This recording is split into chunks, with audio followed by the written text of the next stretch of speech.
예, 북한 소식. 우리나라의 망명한 최고위급 인사 중에 한 분이시죠. 고영환 국가안보전략연구소 수석연구위원과 함께하겠습니다. 어서 오십시오. 안녕하십니까. 오늘이 김정일이 죽은 지가 4년째 되는 날인 모양이에요. 네. 4년, 그죠? 네. 4년. 근데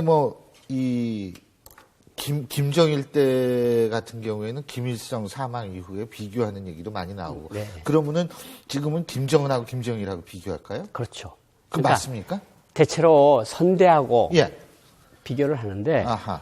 북한 사람들이 이런 특징이 있습니다. 이제 김정일이가 후계자로 됐을 때 저 사람은 대학을 나온 사람이니까 조금 더 나을 거야. 아하. 그런데 좀 더 못했어요. 예. 그리고 김정은이가 나왔을 때 스위스 유학을 했다면서 예. 그러면 외부 문물에도 밝고 우리를 조금 더 잘 살게 해줄 거야.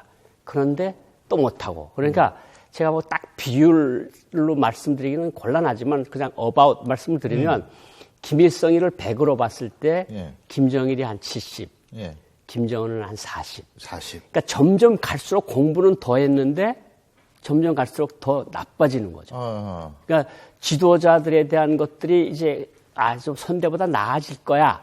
나아지지 않겠어. 이렇게 했던 희망이 산산이 자꾸 부서지는 거죠. 그리고 이제 김정은에는 특히 뭐가 불리한가 하면 아버지하고도 비교하지만 예.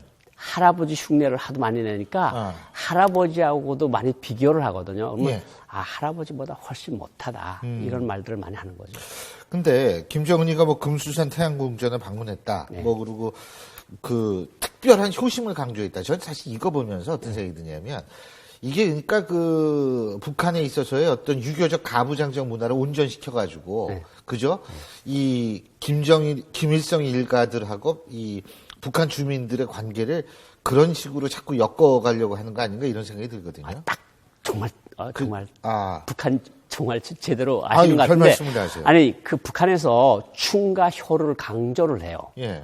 그래서 이거 좀 북한에서는 자연스럽게 받아들이는데 한국에 와서 조선 시대 왕조들 그 이야기를 하니까 충과 효를 강조를 하는 거 보고 그러니까 북한이 봉건국가가 맞네.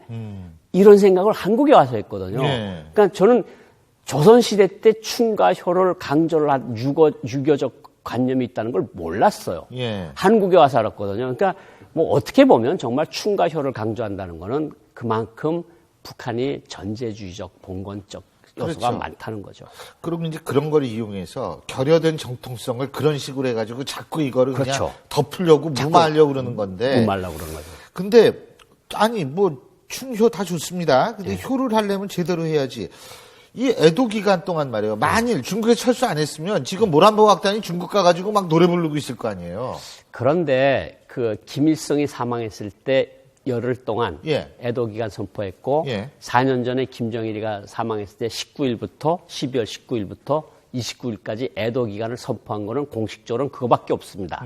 애도 기간을 공식적으로 선포한다는 건 없었고 올해도 말하는 예를 들어서 그렇습니다. 예. 12월 17일 날 사망을 했으니까 한 주 정도 알아서 당 조직들이 알아서 애도 기간을 애도 기간이라기보다도 좀 술 먹지 말고 숙연하게 보내는 숙연하게 보내라 이러는 거고 모란봉 악단 공연을 이제 추모 기간에 가서 이제 철수를 했다 이런 말들이 일각에서 나오고 있는데 김정은이가 그거 모르는 사람이 아니거든요. 그러니까 김정은이 승낙을 다 받고 모란봉 예술단이 갔는데 이거는 김정일이 있을 때면 이렇게 안 할 겁니다.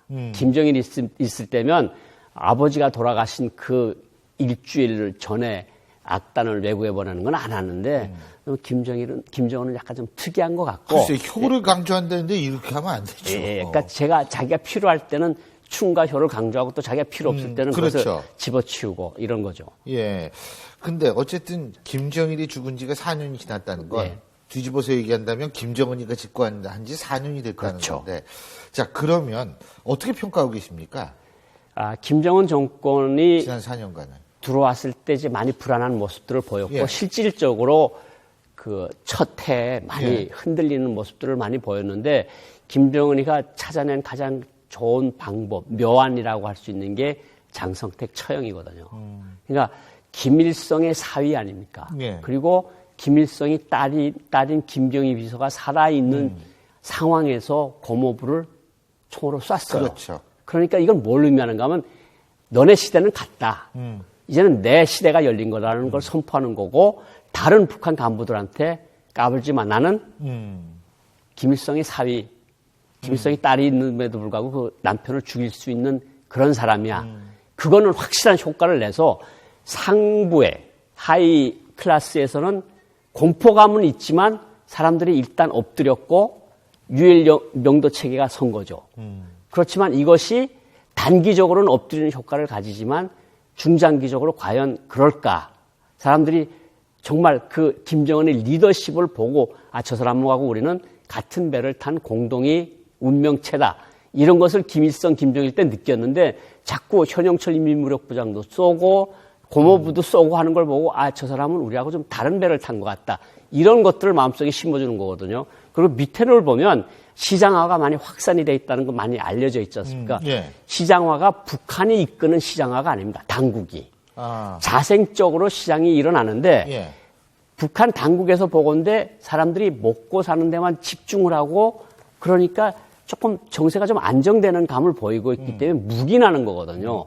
그래서 일반 사람들은 사람들 죽이고 고위 간부들 죽이는 건 너네 세상에서 하는 일이고 우리는 그냥 장사만 방해하지 않고 먹고 사는 것만 해주면 좋겠다. 그래서 약간 밑에서는 김정은 좀 괜찮지 않은가. 아버지 때보다는 좀 시장을 조금 더 묵인하는 도수가 좀 넓어졌고 폭이 깊어졌으니까 뭐 그런 측면에서는 안정이 돼 있다고 볼 수 있지만 과연 이것이 시장화, 돈이 맛, 그러니까 수령과 당과 지도자와 조국과 통일과 이런 것들을 하라고 교육을 받았는데 이제는 돈이 최고고 달러가 최고고 위안화가 최고다.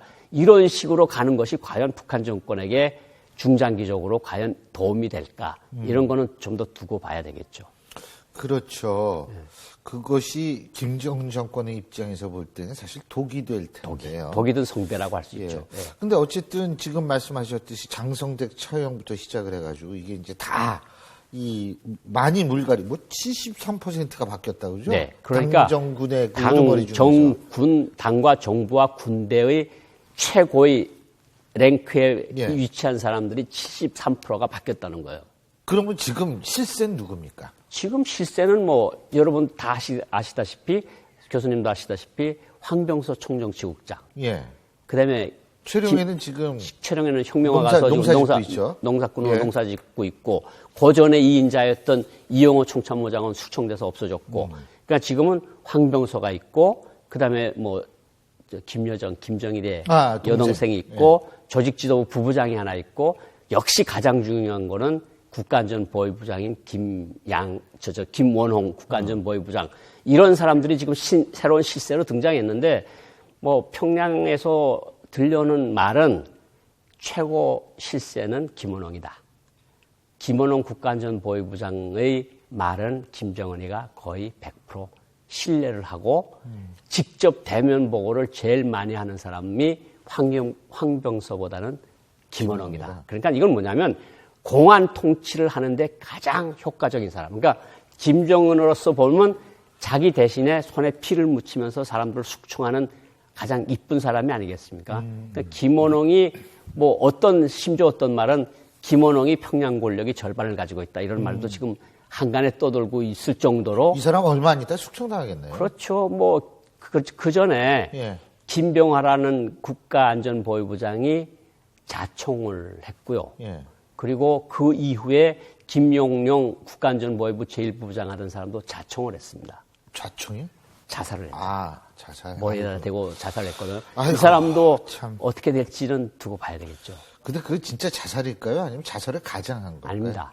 그러니까 자기가 죽을 것 같고 체포하러 온다는 소식을 자기 망을 들어서 다 들으니까 차라리 가서 고문당하면서 지질이 어차피 죽을 텐데. 어차피 죽을 거는 그냥 깨끗하게 책상에서 서랍에서 꺼내서 머리 겨누고 쏘는 거죠. 참 진짜 이게 참 그러고요. 네. 지금 김원홍 이런 사람 쭉 말씀하셨는데 7차 노동당 대회가 열리는 모양이에요? 예. 그죠? 내년 5월 초에. 5월 초에. 예.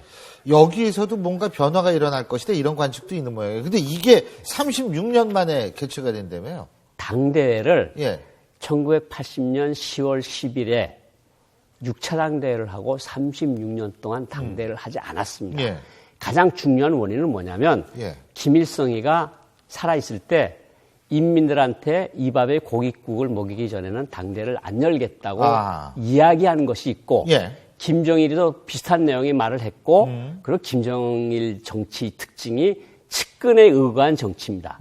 각 필요한 요소에 자기 측근들을 심어놓고 그 사람들이 머리를 빌리고 이래서 나라를 통치하는 것이 김정일의 통치 스타일이거든요.